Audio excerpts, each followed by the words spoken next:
तो समास, समास का अर्थ होता है संक्षेप करना। दोस्तों समास का ज्यादा कोई तूफानी मतलब नहीं होता। समास का केवल मतलब होता है संक्षेप करना, अर्थात छोटा कर देना। उसी को सह संक्षेपण ही बोलते हैं। और जब छोटा करने के बाद जो एक पद बनता है उसको बोलते हैं समस्त पद। समस्त पद बोलते हैं या फिर समसिक पद बोलते हैं। ठीक है, तो समसिक पद या समस्त पद दोनों बोला जाता है छोटा करने के बाद।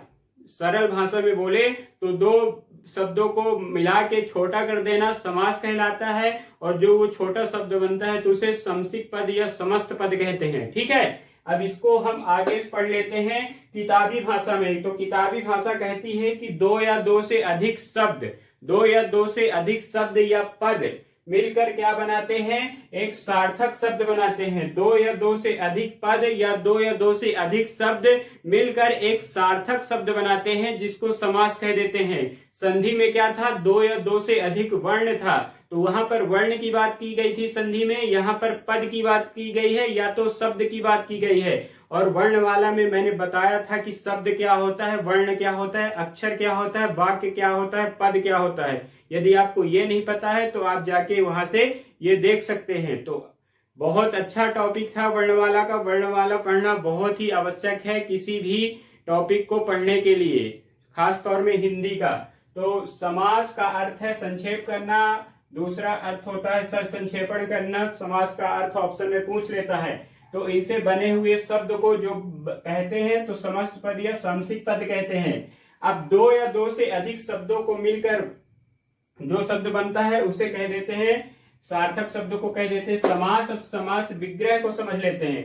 तो समास विग्रह समस्त पद या समसिक पद को अलग अलग कर देना। अब देखिए क्या होता है कि उल्टा चलने हैं, रिवर्सिबल प्रोसेस कर दें। यदि आपका जो पद बन चुका था उसी को यदि आप तोड़ दें, मतलब क्या कर दें, छोटा छोटा कर दें, या फिर जो आपका समसिक पद बना था उसको यदि आप छोटा कर देंगे तो उसको कहते हैं क्या, समास विग्रह। तो समास विग्रह और समास दोनों अलग अलग शब्द हैं, मैं यह बताना चाहता था। तो समास अलग चीज है, समास विग्रह अलग चीज है।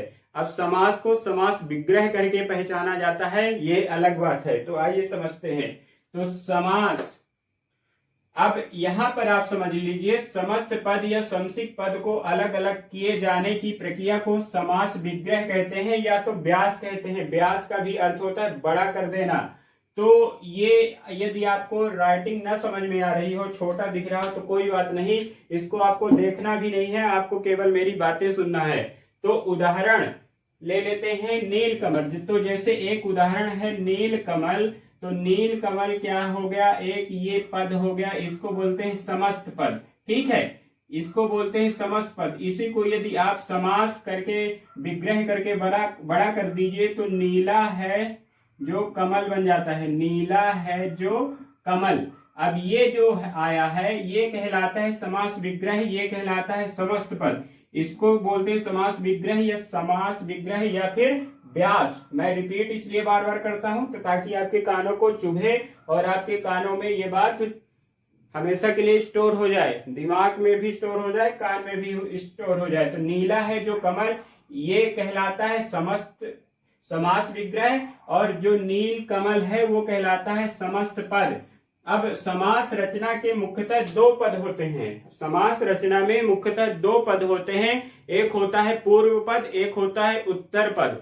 पूर्व पद को पहला पद भी बोला जाता है और उत्तर पद को अंतिम पद बोला जाता है या तो दूसरा पद बोला जाता है, क्योंकि समास में केवल दो ही पद हैं, तो पहला पद और अंतिम पद या तो दूसरा पद भी कह सकते हैं आप।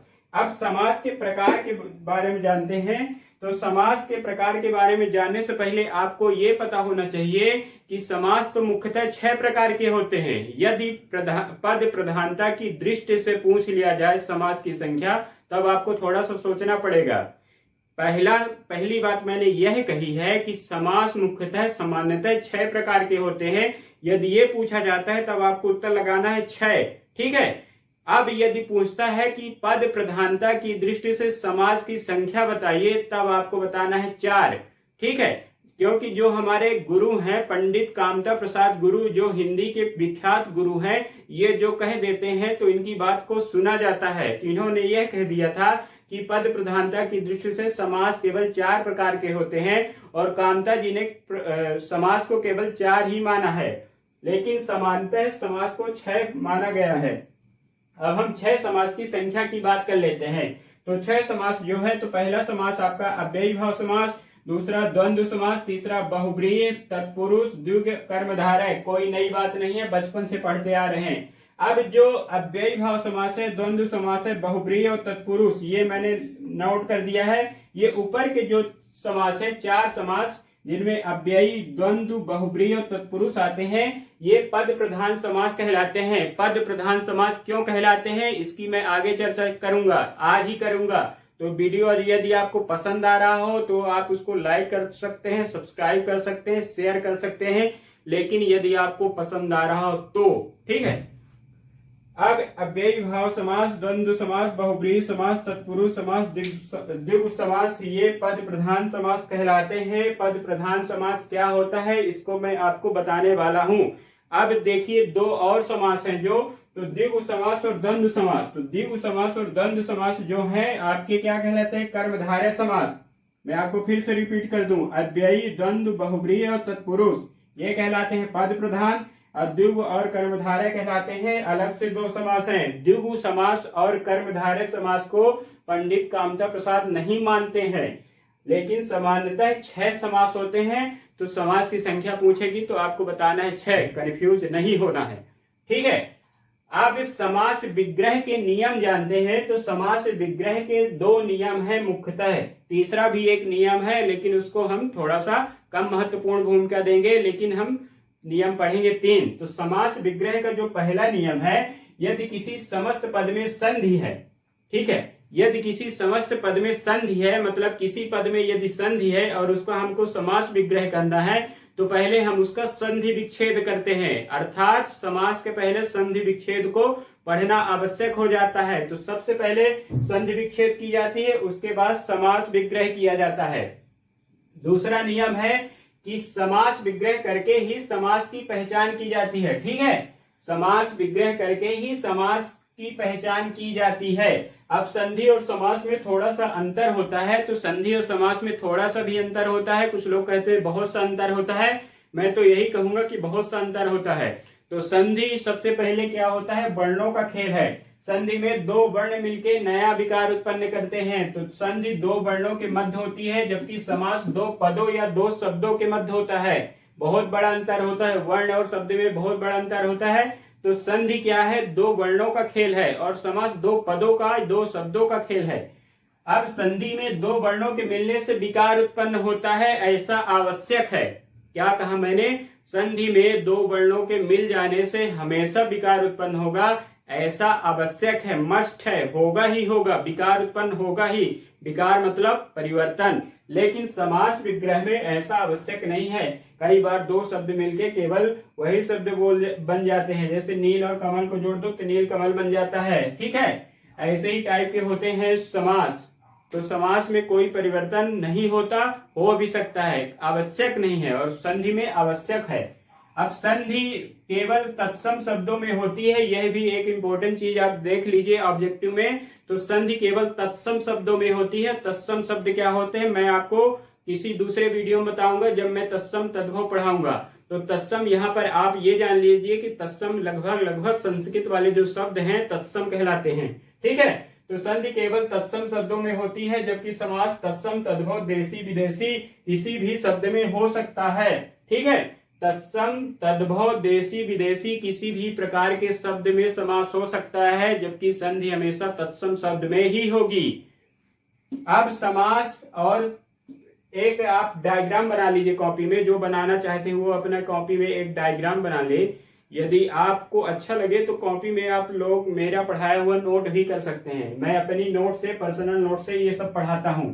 तो समास, एक कॉलम बनाइए समास, दूसरा प्रथम पद, तीसरा बनाइए द्वितीय पद। प्रथम पद को पूर्व पद कहते हैं और द्वितीय पद को उत्तर पद भी कहते हैं, है ना। द्वितीय पद को अंतिम पद, उत्तर पद कुछ भी कह सकते हैं, क्योंकि 2 ही पद है। अब समास वाला जो है कॉलम, उस पे अव्ययी भाव समास, द्वंद्व समास, बहुब्रीहि समास, तत्पुरुष समास, द्विगु समास, यही क्रम से लिखना है, यही क्रम आप उतार लीजिए और यही क्रम आप बना लीजिए। ठीक है, अब मैं इसको समझा देता हूं क्यों। अब अव्ययी भाव समास होता है तो मैंने लिखा है प्रथम पद और द्वितीय पद। तो अव्ययी भाव समास में जो प्रथम पद है वो प्रधान होता है। प्रधान होता है मतलब मुख्य होता है, मतलब प्रिंसिपल होता है। अब मैं उसको जब केवल द्वंद्व पढ़ाऊंगा तब विस्तार से समझाऊंगा कि प्रधान क्या होता है। लेकिन यहाँ पर परिभाषा बंदी है, सभी समास की आप परिभाषा लिख सकते हैं केवल इस कॉलम की मदद से। तो अव्ययी भाव समास वही समास होता है जिसमें प्रथम पद प्रधान और द्वितीय पद गौण होता है। गौण मतलब जिसका कोई वजूद नहीं होता, निरर्थक वाला होता है। तो प्रथम पद प्रधान, दूसरा गौण। द्वंद्व समास में दोनों पद प्रधान होते हैं। अव्ययी भाव समास में प्रथम पद प्रधान होता है, दूसरा गौण होता है। द्वंद्व समास में प्रथम पद प्रधान और दूसरा पद भी प्रधान होता है।